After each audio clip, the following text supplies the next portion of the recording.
Good morning and welcome to day 2 of the government shutdown. Yes, welcome to day 2. There's a live look at one of the casualties of this shutdown. Lady Liberty, the Statue of Liberty, closed because of the shutdown. And we also have a live look this morning at Capitol Hill. Members of Congress are sleeping in this morning. They worked somewhat late last night. They're going to reconvene in a few hours to try to resolve an impasse that has devolved into name-calling, blame-shifting, and inflammatory accusations. They're sleeping in and they're still getting paid. President Trump, seen here in the Oval Office working the phone, says Democrats orchestrated the crisis to mar the first anniversary of his inauguration. But our new poll, taken before the shutdown, it shows the White House was already facing some real problems. According to the new ABC News Washington Post poll, the president's overall job approval rating stands at 36%. That's the lowest rating in modern polling for a president at this point. Nearly half say Trump is not mentally stable. Now, there is a little bit of good news for the president on Russia. Approval of Robert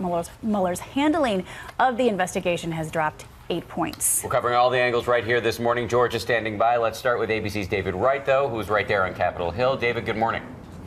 Good morning, Dan and Paula. As this government shutdown enters day 2, the president is already up and tweeting, saying, "Great to see how hard Republicans are fighting for our military and safety along the border. Democrats just want illegal immigrants to pour into the country." That gives you a sense for where we stand on this shutdown. Not even close to resolving things. This morning, Lady Liberty on lockdown. I think it's just dumb on both sides. The ultimate symbol of a partisan battle over immigration so intense, it has ground the federal government to a standstill. Day 1 of the Senate Democrats' government shutdown. Republicans accuse the Democrats of holding the nation hostage for the sake of illegal immigrants. The Senate Democrats are basically conducting a 2-year-old temper tantrum in front of all the American people. The Trump campaign even released this inflammatory ad, suggesting the Democrats will have blood on their hands. Democrats who stand in our way will be complicit in every murder committed by illegal immigrants. The Democrats accuse the president of negotiating in bad faith. Negotiating with President Trump is like negotiating with Jell-O. They insist the shutdown is proof the Republicans aren't fit to govern. He promised infrastructure. He gave us a train wreck. And now, 1-year anniversary, a big, fat failure F for that first year. 1 year after President Trump vowed to end Washington gridlock once and for all. The time for empty talk is over. Now arrives the hour of action.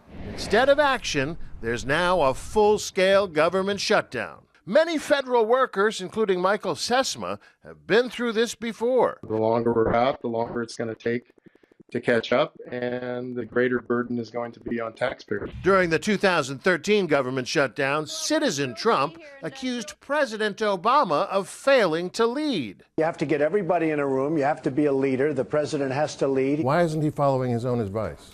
I guess I would say that is what he is doing. But as of today, the idea of a bipartisan deal seems like a lost art in Washington. We do some crazy things in Washington, but this is utter madness. Now, last night, the president was due to attend a black tie fundraiser at Mar-a-Lago to celebrate his 1-year anniversary. He skipped that event, but his son Eric called in to Fox News from there saying, in his opinion, the shutdown is actually good for them. David, you mentioned in your story that the Trump camp released the new ad criticizing Democrats, saying they'll have blood on their hands if there are murders by illegal immigrants. They also tinkered with the voice message at the White House. So if you call the White House, you get a special message. What's going on there? Yeah, this is one of the many ways in which the normal business of government has been weaponized for politics. If you call into the White House switchboard, this is what you hear. Thank you for calling the White House. Unfortunately, we cannot answer your call today because congressional Democrats are holding government funding, including funding for our troops and other national security priorities, hostage to an unrelated immigration debate.